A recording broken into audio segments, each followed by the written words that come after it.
Itziar Karrozera jeltzalea da Santurtziko alkate berria, bere alderdiko Karmeletu Bilaren dimisioaren ostean. EAJ-ko hautagaiak bere alderdiko zinegotzien 6 bozkak lortu ditu gaur goizeko inbestidura saioan. Miren Matanzas EH Bilduko hautagaiak berriz 8, bai bere koalizioko kideen 6 eta baita Elkarrekin Podemoseko 2 hautetxienak ere. Alderdi sozialistako 5 zinegotzien bozkak zuriak izanik ordea, ez du hautagai batek ere gehiengo osorik lortu. Beraz, hauteskunde legeak hala ahalbidetuta, 2023ko bozetan babes gehien lorturiko alderdiko hautagaia bihurtu da alkate, Karrozera kasu honetan.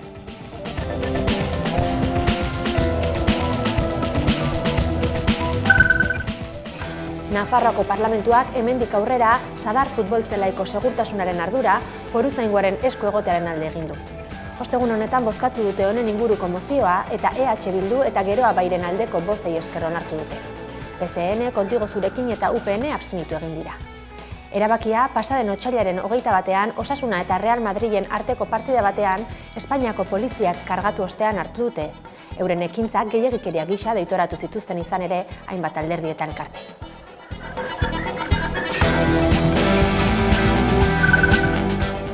EAJ eta PSE, Confebaski, Euskal Autonomia Erkidegoan gutxieneko soldata propioa negoziatzea exigitzea baztertu dute Eusko Legebiltzarrean. Halaber, parlamentuak gutxieneko ordainsari hori 1.500 eurotakoa izan dadila eta Espainiako gobernuarekin LGS-aren inguruko eskumena Araba, Bizkaia eta Gipuzkoara ekartzea defendatzearen aurka ere egin dute. Honen aurrean, Euskal Gehiengo Sindikalak bere gaitzespena erakutsi du, alderdiok euren ordurari uko egin eta gai honen inguruan benetako urrats eraginkorrak ematen ez dituztela deitoratu dute.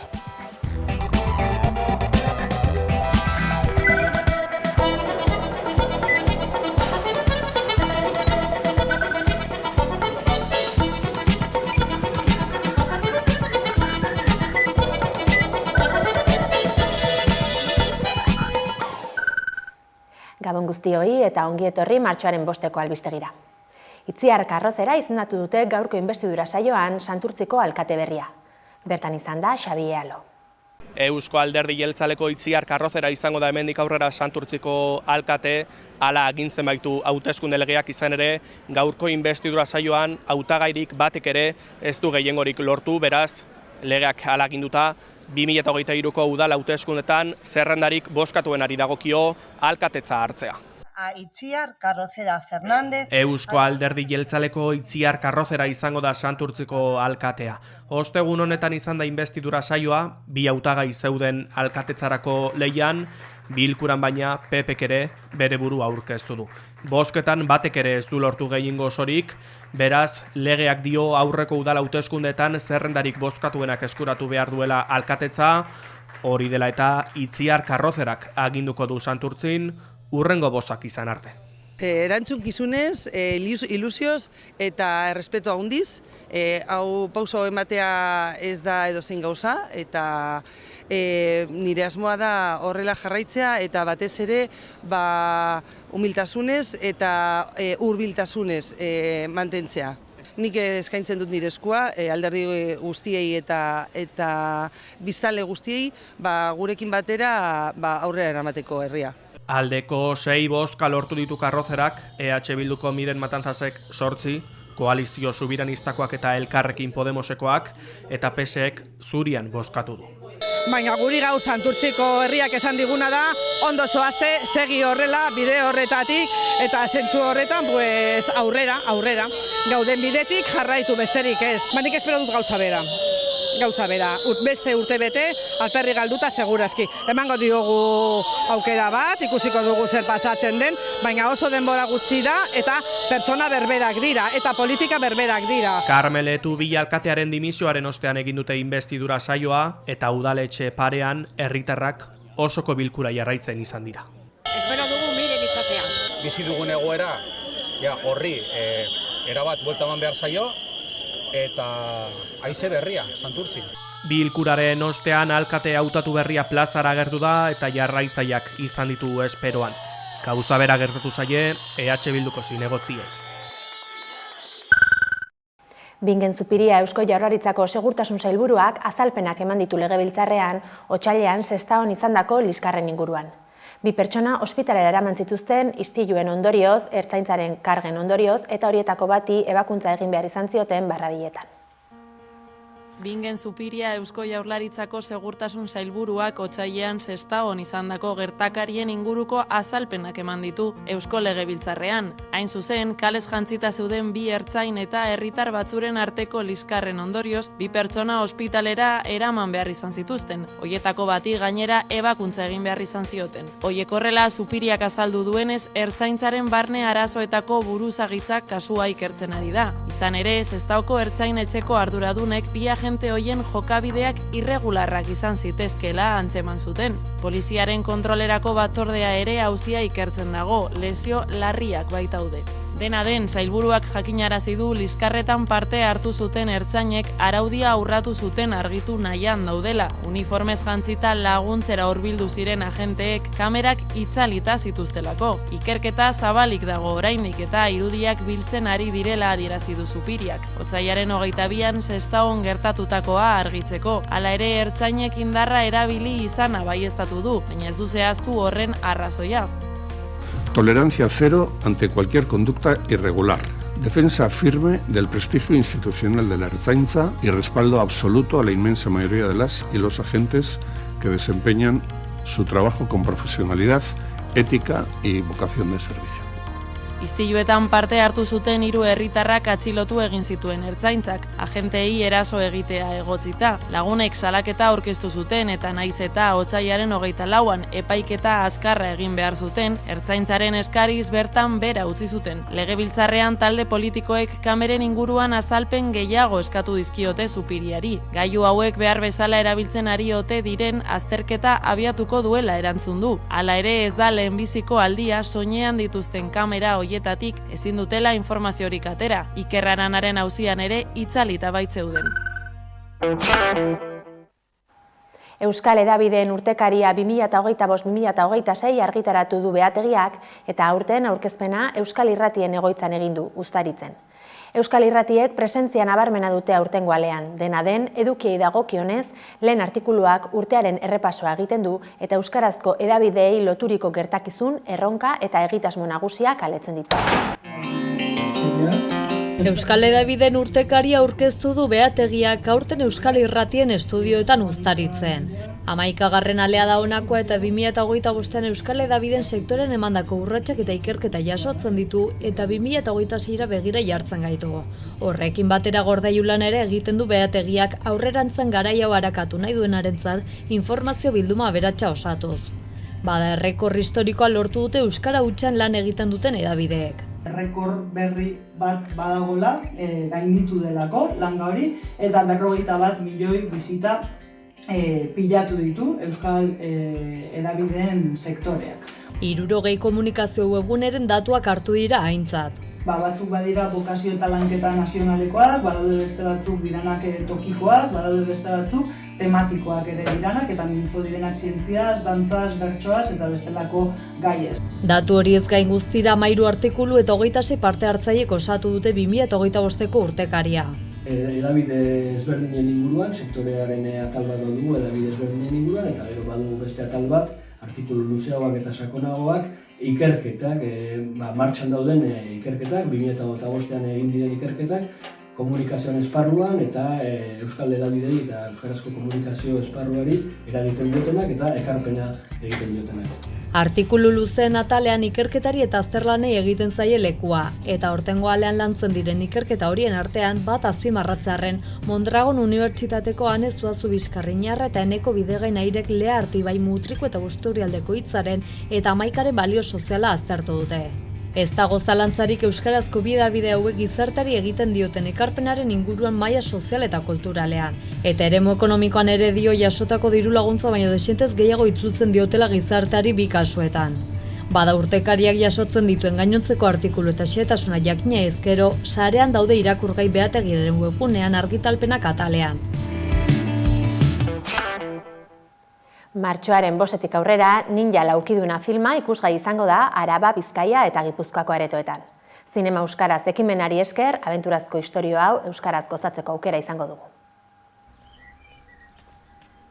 Arratsaldeon, Mesedez. Prest ninja entrenamendurako?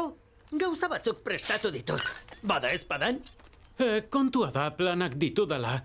Horren beste entrenatzeak ez du zentzu handirik. Ulertzen dut zer esan nahi duzun. Horregatik misio bat behar dugu. Zer? Ninja laukiduna filma martxoaren 5etik aurrera ikusgai egongo da Euskal Autonomia Erkidegoko areto desberdinetan. Zinema Euskaraz programak 2026 honetan Araba, Bizkaia eta Gipuzkoan estreinatutako film hau euskarara bikoiztuta ikusteko aukera izango dugu. Izan daitezela. Zertan ari zara? Kriminal bat ikertuko dugu. Aizu! Zete montre egin duzu.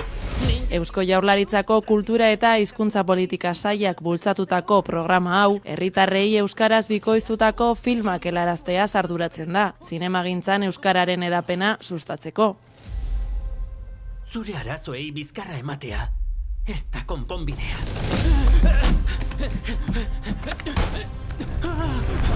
Nerabe batek ninja abenturekiko interesa galdu izanak bere lagun ninja magikoa tristetu du. Mutikoaren errutina erabat aldatu da, arazoak sortzen dituen arroputz batekin topo egin duelako. Eta orain, bere beldurrei aurre egin behar die. Bidai horretan ninja magikoa izango du lagun, eta elkarrekin ekintzaz eta humorez betetako abenturak biziko dituzte. Tartean euren zorroztasuna eta ausardia proban jartzen dituzten erronkei aurre egin beharko diete. Bihurtu nauzu! Ninja bihurtu zaitu!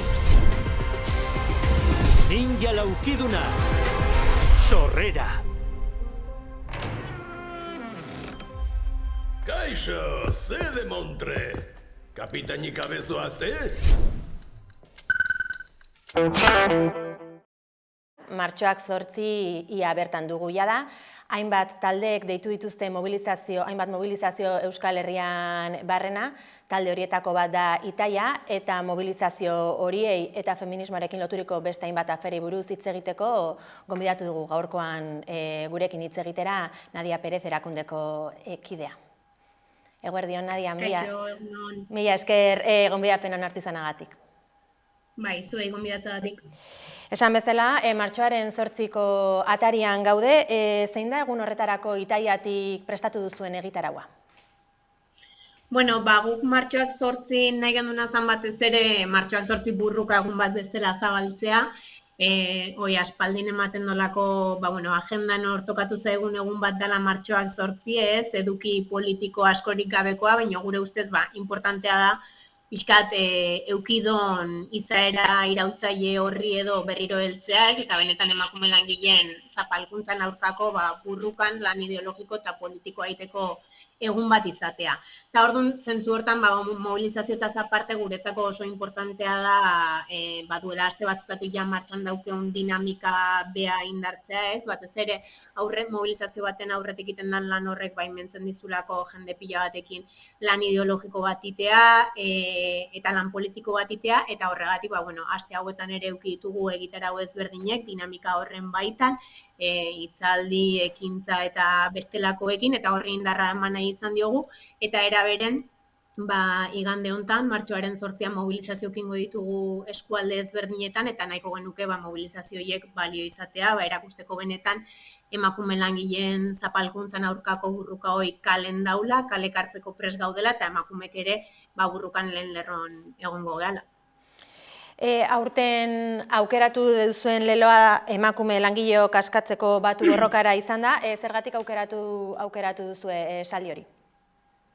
Bai, guretzako martxoak 8 baimentzen duguna justo da emakume langileen zapalkuntza nahiko termino orokorretan edo ulertzea, ez? Eta orduan, pixkat lema orokor bat erabili nahi gendun, alde batetik, egungo testu ingurun urgentzia bat dalako fascismon eta matxismon gorakan aurren erantzutea, ez? Eta orduan testu inguru horri erantzuteko balio behar digula, eta beste alde batetik ere nahi gendulako plazaratu emakume langileen zapalkuntzakin amaitzeko norabide estrategikoa edo proposamen edo alternatiba politikoa zein izan behar dan, ez? Eta orduan erabaki dugu, lema honek aukera ematen zigula bi linea horietan lana egiteko, eta pixkat edukiz usten saiatu dien egun horri benetan berriro ere eduki politiko bat ematea, demostratzea emakume langileen zapalkuntzarekin amaitzeko estrategia politiko bat dela mahai gaineratu behar duguna, eta horregatik guk ere sozialismoaren aldeko autu hori egiten dugula egun hontan, eta burruka hortan emakumeek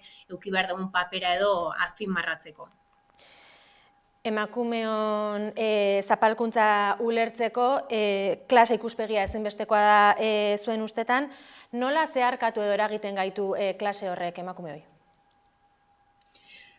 Guretzako ulertu behar duna da, zapalkuntzak ulertu behar diela bere momentu historikon, eta gaur egun emakumeen zapalkuntza ulertu behar dugula gizarte kapitalistan. Horrek zesan nahi do, gizarte kapitalistan emakume langile zapalduta egotea badala negozio iturri bat enpresari eta agintarientzat. Osea, azken finen emakumeek bigarren mailako sujetu bat gea gizarte hontan, eta horrek etekin ekonomiko handigok ateratzeko aukera ematen dio, lan baldintza txarragotan txertatzea onartzen da, gutxigo kobratzen dugu, eta guzti horren baitan egituratzen da gero zapalkuntza ekonomiko, kultural eta politiko bat, ez? Guztiz konplexu edana. Baina zergatik azpimarratu hori, azken finean hori dalako zapalkuntzaren kausa, eta benetan gure helburu baldin bada lortzea zapalkuntzarekin amaitzea, beharrezkoa dalako horri erreparatzea, ez? Eta horregatik ere zehazten dugu gure norabide estrategikoa, edo horrek, irakurketa horrek mateu aukera zehazteko gure norabide estrategikoa gizarte sozialista eraikitzearen aldeko apustu hortan edo. Eta aipatzen dugun kontestu horretan, zeintzuk zapalkuntza horri dagokionez, zeintzuk izango lirateke emakumeoi eragiten diguten arrakala nagusiak, hau da, generoa kontutan hartuta. Nik uste zapalkuntza oso konplexu edala, adibide pila bat daudela zapalkuntzanak ez, egunerokotasunen ikuste ditugunak, baina bai, aipatzagatik alde batetik beharrezkoa seinalatzea emakumeek sufritzen duen esplotazio ekonomikoa, ez aurretik esaten horrekin lotuta, lan mundu nola lan baldintza txarragotan txertatzen gehan, lan partzialetan gehienetan, soldata bajukin, eskubide politiko gabe askotan, eta orokorren gaina hori izaten da, familiako zaintza edo famili lotutako zaintza lan karga bat eukitzen deulako, ez, egiten diguna modu horretan txertatzea lan munduan. Horren adibide evidentea da, adibidez zaintza eta garbiketako sektoretan bizi dituzten lan baldintza kaskarrak, eta oraindik argiagoa da, adibidez emakume etorkinek bizi duten egoera, ez? Gainea, horra aipatuko genuke ere, familiako zaintza lan horiek gure bizi proiektuek guztiz eragiten dutela. Azkenen ez dalako bakarrik pobrezia ekonomiko bat eragiten dutena, baita ere hortik datorren denbora falta, isolamendue, eta gaina guzti hori gero eta gehiago da areagotzen krisi testu inguru baten, ez, privatizazio eta murrizketa ezberdinen bitartez. Beste alde batetik egia da ere, azpimarratzekoa dela horrek eragiten dola emakume kulturalki aspiratutako sujetu bat izatea, azken finean emakumeen ingurun eraiki da kontsumo objektu iruditegi bat, ez, azken urtetan gainea areagotzen ari dana, bai, industria kultural eta sexual ezberdinen bitartez, prostituzioa, sare sozialak, pornografia izan daitekena, eta horrek alde batetik egiten dona da emakumeek bizi deun indarkeria matxista hori normalizatu, eta beste alde batetik emakume hongan kriston presio sozial eta estetiko bat generatu, ondorio psikologiko eta fisiko oso larrek dituna. Eta gainean ikusten beste puntu bat oain gehitu beharko genukena, testu inguru hontan badala, fascismoaren zabalpena, ez? Eta fascismo eta ideia reakzionarioan zabalpen horrek nola normalizatzen duen ere matxismoa, nola idan ultraeskuineko ideologia guzti horiek gorroto diskurtso bat generatzen emakumeon aurka besteak beste, eta aidan saiatzen gure eskubideen aurkako oldarraldi bat bultzatzen, eta emakumeen zapalkuntzan azken finean sakontzen, bai matxismoa normalizatzen dalako, privatizazioa indartzen dutelako, edo bestelako neurri batzuk. Ez orduan pixkat, nik uste behintzat puntu horiek jorratu beharko genituzkela emakumeen zapalkuntza definitzeako garaien. Eta behin definizio hori ezarrita daukagunean, ikusita ardatz ugarik osaturiko zapalkuntza bat dela, nola egituratuko genuke guzti horren aurkako borroka? Galdera konplejo bat da, eta nik uste nahiko erantzun sakonago bat beharko lukela, ez? Baina bai guretzako behintzat erronka nagusie kontestu hontan, bazan nolabait berrartzea edo bersortzea zapalkuntza honekin amaitzeko borondatea eta konpromisoa eta aukera eukiko ditun emakume fronte bat termino iraultzailetan, ez? Kapaza izango dana alde batetik, emakume ditugun problematika ezberdin horiei aurretik aipatu ditutenak erantzuteko eta hoiei ikusgarritasuna eman eta eraberen burruka prozesu ezberdinek martxan jartzeko hoiei erantzunez, bai izan daitekena indarkeria matxistei dagokionez, lan baldintza prekarioi dagokionez, aborton eskubidea saiatzen diren atzeaka botatzen, sexu esplotazio sarekai ganen egunerokotasunen ikusten, eta eraberen lortu barraukeula burruka hoiek nolabait kontzientzia sozialistak garatzea biden kokatzea horrek balioko digulako gero eta emakume gehiago aktibo politiko izatea eta benetan sistema honekin amaitu dezaken, zapaltzen gaituen sistema honekin amaitu dezaken estrategia hori egikaritzeko antolakuntza hori sustatuko dutena. Argitaratu dira ere azkenaldian hainbat inkesta gazteriaren artean gizonezkoak, gazteri horren barneko gizonezkoak feminismotik urrundu edo egiten direla edo geroz eta aldenduago dutela islatzen dutenak. Hala dela uste duzue eta hala izango balitz nola uler dezakegu egoera hau aipatu duzun desatxikimendu horretatik edo beste arrazoiren bat ikusten duzue? Nik uste evidentea dela ideia erreakzionario horiek zabaltzen nahi diela, eta toki guztan ikusten dugu, eta batez ere gazte sektoreengan oso agerikoa da izaten, eta nik uste torrera gina handia dauketela batez ere sare sozialek eta plataforma digitalek, ez? Azken finen gazte sektorek dielako hoiek kontsumitza dituztenak eta idelako etengabe kontsumitzen idea guztiz reakzionario batzuk, gaina diskurso batzuk gezur eta bulo ezberdinetan sostengatzen dienak eta argumentatzen dituztenak. Orduan, hoi ukatzea ezinezkoa da, hoi gertatzen nahi da eta horren aurren neurrik hartzea eta burrukatzea beharrezkoa da. Nik uste zentzu nagusi baten esan dugun desatxikimendu horrek eraginda ere izan daitekeela, baina eraberen ultra eskuinek dauzken kapazitatea komunikatibok eta diskursoa zabaltzeko kapazitateak ere kontutan eduki beharko genituzkela, batez ere esatetena, ambito digitalen eta sare sozialen ambito horretan.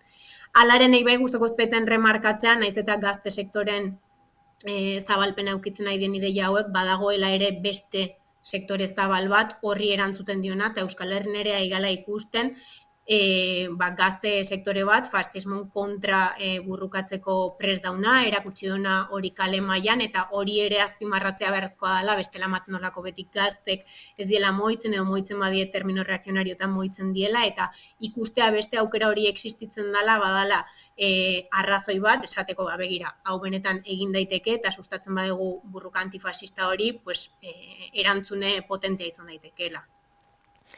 Eta gazteria horren barnean gizonezkoi dagokionez, alde batetik nola interpelatuko genituzke feminismotik aldendu diren gizonezko horiek eta bestalde gizonezko guztiei dagokienez nola exigitu diezaiekegu mundu feminista baterako bidean duten erantzukizun hori? Nik uste talde batetik beharrezkoa dela edo urgentzia handia daukela ez gazte sektore hortan esaneten bezala fascismon eta matxismon aurkako antolakuntza eta militantzia politikoa sustatzea. Esan detena ikusten nahi gea benetan badaudela gazte sektorek burruka antifascista hortan parte hartzeko prest daudenak eta konbentzituta daudenak eta orduan hori bada oinarri fundamental bat matxismon, arrazismon edo transfobiaren aurkako kontzientzia hori eragiteko besteak beste. Hortik haratago, nik uste gizonei matxismon aurkako jarrera izatea exigitzetik haratago, hori ere egin behar dela, gakoa badala horrekin amaitu dezaken oinarri politiko eraikitzea, ez? Eta orduan guretzako hori importantena da, alde batetik emakumeen miseria ekonomikoa eta matxismoa indartzen duten arduradunek seinalatzea, arduradun horien artean erasotzaileak, esplotatzen gaituzten enpresarik, agintarik edo fascistak izan daitezkenak, eta beste alde batetik horri aurre egiteko euste horma indartsu bat eraiki behar degula, ez? Eta hor, naiz eta emakumeek lehen lerroneon barra daukegun noski, gizonak burruka horren parte izan behar diela, eta azken finen ulertzeula, kapitalismokin amaitzeko burruka forma bateratun bakarrik eman daitekela, eta orduan langile klasek batasun hori eraikitzea dagokigula, eta gizonak hor presente egon behar dutela. Proposamen politikoa ere plazaratu zenuten kongresu horretan, 7 puntu edo hildo nagusi zituena, zaintzen sozializazioa aipatzen zenuten besteak beste, abortuaren privatizazioaren aurkako aldarriare egin zenuten, beste puntuetako bat prostituzioaren inguruan plazaratu zenuten iritzia izan zen, feministon artean oraindik ere eztabaida sortzen duen gai bat izanik, zuek abolizionismoaren aldeko aldarria egin duzue. Nik uste eztabaida konplejoa dela eta askotan eztabaida hau planteatzen dela oso termino dikotomikotan abolizionismoa, regulazionismoa eta pixkat hortik ateratzeko beharrezkotasun bat daukeula. Gure ustez prostituzioa emakumeek sexualki esplotatzen eta azpiratzen dituen instituzio bat da, gainean milaka euroko irabazi ekonomikok sortzen dituna, eta orduan usten dugu emakume batek ere ez lukela pasa beharko horretatik eta prostituzioarekin amaitu behar dela. Hala ere gaur egun mugimendu feministako sektore batzutatik abolizion ingurun hitz egiten danen hartzen den postura izaten da abolizionismo juridiko batena edo nolabait dekretuz saiatzea prostituzioa abolitzen ez, eta guk usten dugu horrek, prostituzioa ezin dela juridikoki abolitu eta gainera horrek arrisku bat sortzen dula prostituzioan dauden emakumeen aurkako seinalamendu bat eta kriminalizazio bat sustatzeko. Orduan, gure ustez prostituzioaren abolizioa bermatzeko beharrezkoa da prostituzioa kondenatzen gaituzten baldintza ekonomiko eta materialekin amaitzea, hau da, pobreziarekin eta emakumeon zapalkuntzarekin amaitzea, eta orduan hori bermatu dezakeen baldintza politikok eraikitzea da guretzako lehentasune, eta norabide horretan kokatzen dugu burruka ez, eta eraberen gaur-gaurkoz usteu beharrezkoa dela seinalatzea, alde batetik prostituzioko enpresarik eta beste alde batetik hori kontsumitzen dutenak. Baina uste prostituzioen abolizion terminoa reformulatu behar dugula. Deialdi honekin emango diogu amaiera elkarrizketari, Nadia Perez, mila esker Amaikarekin hitz egiteko tarte hau hartu izanagatik. Eskerrik asko zuei gonbidatzeagatik. Hona arte iritsi da ostegun honetako albistegia. Izaki Gardenak taldearen Ausartenak abestiarekin amaituko dugu gaurkoan saioa. Informazioa zabaldu nahi baduzue, Amaikako webgunea eta sare soziala kontsulta ditzakezue. Bihar izango gara berriz ere zuekin, mila esker zuen arretagatik eta ondo izan. Izena du kaleak, fruta uste lusaina, maizterrez josita espaloiak, plastikozko ametxastune garraioa, gogo mutilatu dune desfilea,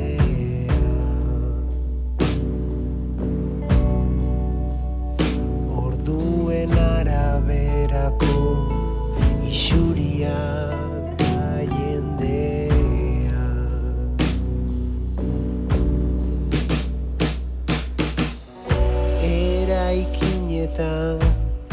deseoso txertatuak dirudite saltokiek izan dituzte bizi guztien geruza bihozgabeak